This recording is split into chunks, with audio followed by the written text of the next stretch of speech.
Well, hi there. This is Suzanne Hannafin with Acumen Executive Search, and I am with my good friend Julie Markee. Julie is an EOS implementer today, but like most leaders, have taken a windy path to get to where she is. She started out as a chemical engineer, worked industry for 20 some years before deciding to go into executive coaching. And then right after the pandemic, Julie started her own business of EOS. And so I really, before we jump in, because I'm not sure if everybody knows what EOS is, tell us a little bit about EOS. Thank you, Suzanne. It's great to be here. I absolutely love listening to your podcast, so thanks for letting me be a part of it as well.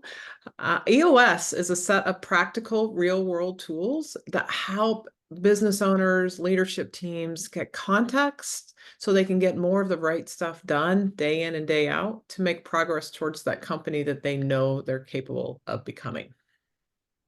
So going from business coaching to really an EOS implementer, what's the nuances? What's the difference between those two?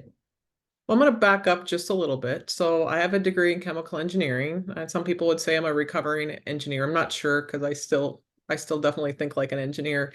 But as a chemical engineer, you have two tracks, and one of them is to become a process engineer. So I started out my career as a process engineer, and I just, in manufacturing, looking at all the issues from taking a potato chip, metal casting, cranberries into cranberry sauce, whatever it was. And I would look at the process and figure what's the fastest way to get there and what are the obstacles that are keeping us from getting what we want from the process.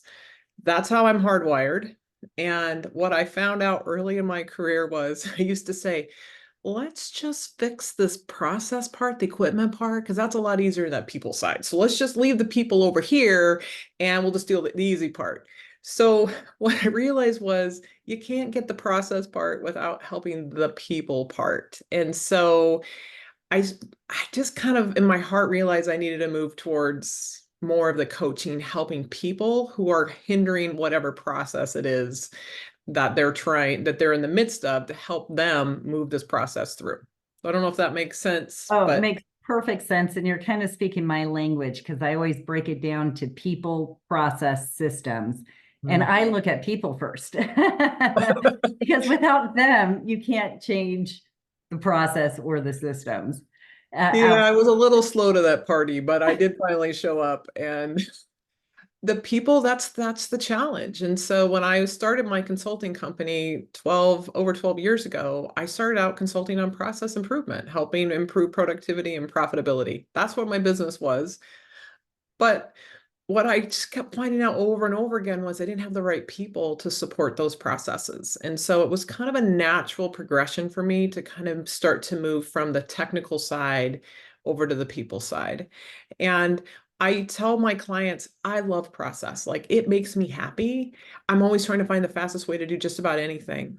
But at my core, I value people and I am inherently driven to helping them reach their full potential. So the consulting piece, I mean, the coaching piece was just a natural progression for me. But what I found out when I learned about EOS was, oh, wait a minute. This is the thing that they need because in EOS, we're helping them get vision, traction, and healthy. So vision, so everyone's crystal clear on where we're going, how we're going to get there. Traction is kind of executing that vision day in and day out. And healthy is transforming the leadership team into a cohesive group of people that actually like working together. And you need all three of those in order to really become the company that you want to become. Yeah, again, Julie, that's amazing. You are speaking my love language right there.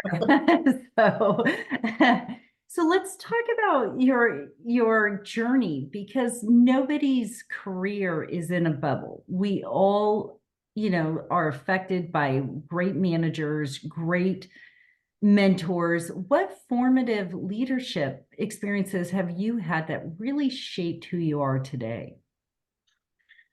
When I worked at my last manufacturing job before I went into sales, I had actually a gentleman that he was an iron worker. He was one of the union workers, saw something in me, and he was an exceptional individual.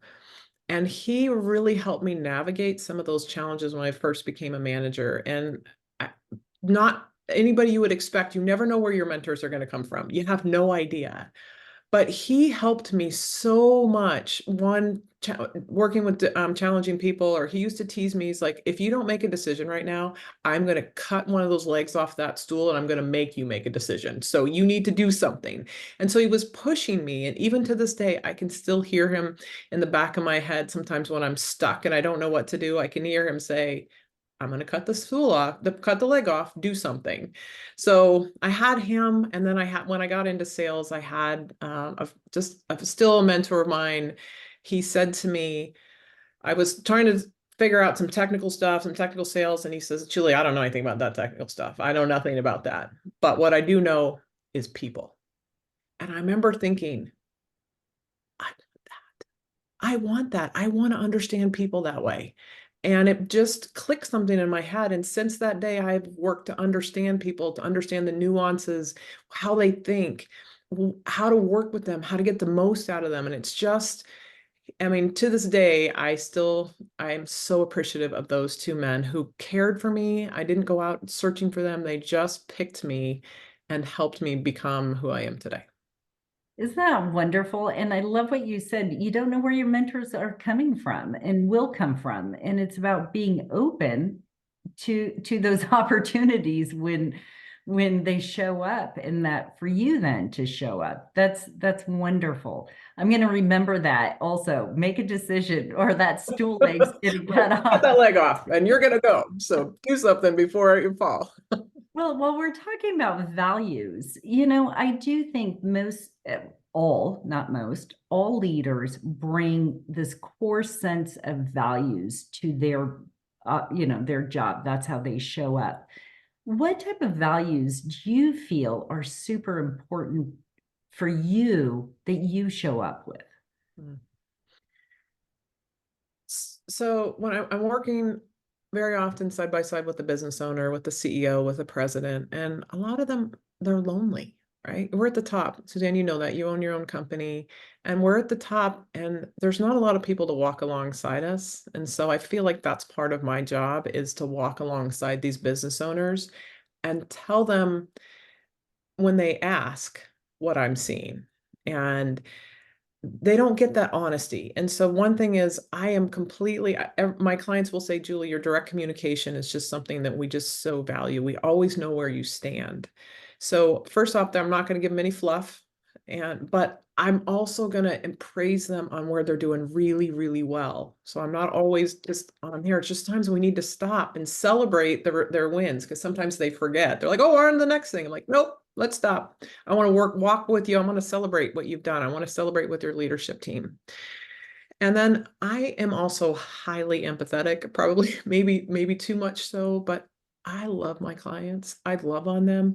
I cry with them. I laugh with them. I want them to know that I'm on a journey with them to become their best, and I'm not here for anything. Yes, I get paid to do what I do, but I'm really here because I genuinely care about them.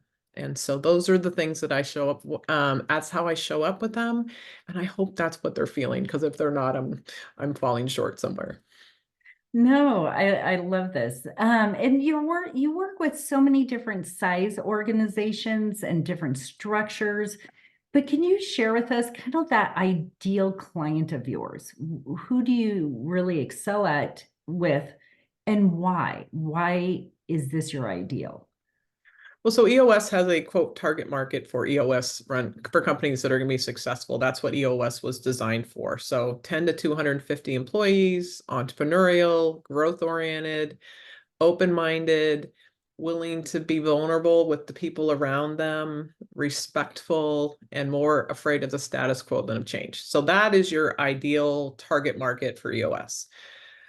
But for me, even before I started doing EOS and I was doing consulting work and ultimately coaching work, I would sit down and I would say to the owner, the CEO, I'm like, okay, three things have to happen. So number one is that they have to value their employees, because if they don't value their employees, it's never going to work. Because I can't work with owners, businesses, executives who don't care. If they don't care about their employees, that's a deal breaker for me. The second is they have to be willing to change. like they can't just complain about things. They have to be willing to do something different.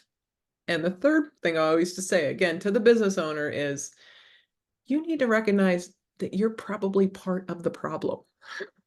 Not all of the problem, but part of it. And sometimes when I can hear that humility, that's when I'm like, oh, we're good. We got this. We can work together and I can help you get through this. So those are kind of those things that I like to talk to the business owners about one-on-one of, hey, here's how I know that you and I are going to do well together. So those are my three. It's funny. At Acumen, we also have three, being a small boutique. And number one is, do they value their employees? And I tell you, you can tell within 30 seconds of speaking with a CEO, president, founder, if it's lip service or if they really mean it. Yeah. And it's wonderful to work with those organizations. And I agree with you. I think humility is such an underrated value that that we have in our culture. So I agree. It's amazing. So having these core values change, humility, caring, and entrepreneurship, a lot of those kind of conflict with each other because sometimes if you're entrepreneurial, you're so driven to the end goal that you cannot have that same heart that you would, that a different perspective brings. How do you balance that? With my clients. Yeah, with your clients. It's interesting you say that, Suzanne, because when we started this, I was thinking my personal experience is that almost every single one of my clients cares about their employees. Yeah. If I'm talking to a founder, they love their employees and they have this idea of this culture that they want to create, that they've created with their business. And so when they're transitioning out or kind of letting go of the reins, they really want to keep their hand on that finger of the culture and make sure that nothing changes there. So I would say that the bigger challenge for a lot of my clients, those founder visionary types, is that they're not good at holding people accountable, right? Because they love them so much that they just want to love on them, and there's just they're lacking that accountability that they really need, and so they usually need a number two to come in and help instill that discipline and accountability that they just don't want to have those hard conversations. They don't want to let the people down, and it's really hard for them. So I think for me, what I've seen is the challenge of getting someone there that actually can drive the accountability and help them get what they want from their company because they're missing that accountability and that progress towards the company that they want to actually achieve.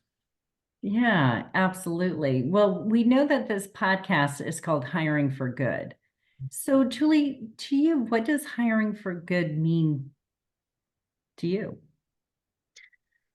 Well, it makes me feel good because I do believe that there's two sides to this, right? And I think first off, we want to get the right people in the right seats. It's an EOS term, right? People that demonstrate your core values that fit your culture like a glove, but they're also doing work that they absolutely love doing. And they come to work excited. I used to tell people who want the job, like they're getting a speeding ticket on the way to work Monday morning. They're so excited to go to work. That's what we want. And imagine hiring for good to me is giving that for both sides, for the company and for the employee. Because when we allow our employees to do the work that they love, imagine the impact it has on their families. And it just cascades through because it's positive for everyone.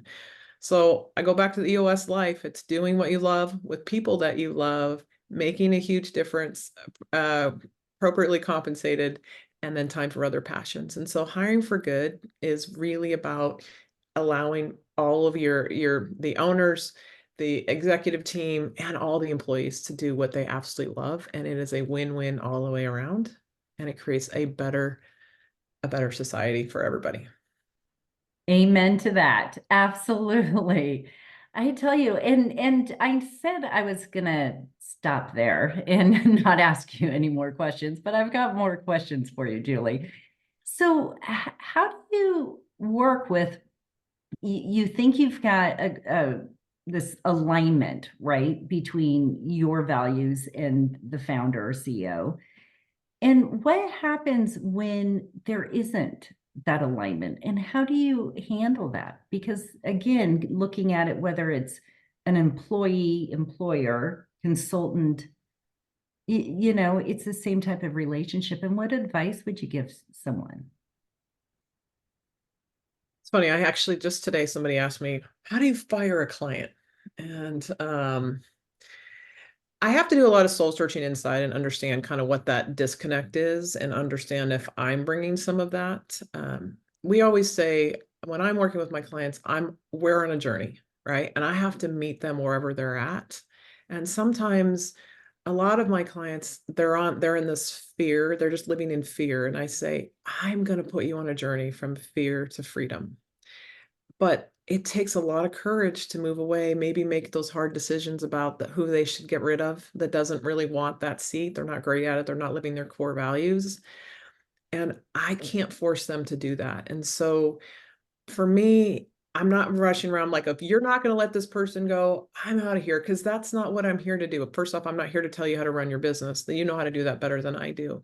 So I'm really working with understanding what's behind that. What's holding you back from making these decisions that you know that you need to make. And I told one client, he's like, I got to lay somebody off. And I said, it's going to hurt for 36 hours. He goes, so only 36? I said, I promise. He sends me a text. He goes, okay, I'll let this person go. And I'm like, all right, I'll talk to you in 36 hours. 36 hours later, I wish I hadn't waited so long. So I'm not saying we should get rid of employees just to get rid of them, but I feel like sometimes the values fit is that we're projecting on them where we think they should be versus where they actually are. And I just want to help them move through this process. But if I get to a point where they're not valuing their employees, I mean, that's probably the biggest one, is a pretty intense conversation about what my expectations are. And if we can't come to an agreement, that's okay. They can find another EOS implementer. It just doesn't have to be me. But I will walk alongside them and help them through the part that they're the most afraid of if they want me to. I truly understand why you are such a valuable asset to those leaders. Well, Julie, thank you so much for being part of this. I appreciate you and I appreciate what you do. And I need to share, I have worked with Julie side by side. I have seen what you can achieve, and it's pretty amazing. So reach out to Julie. All of her contact information is on this podcast. And thank you. Thank you very much. Thank you, Suzanne. I appreciate it. I appreciate all the work you're doing, supporting all those executives. Awesome. Take care.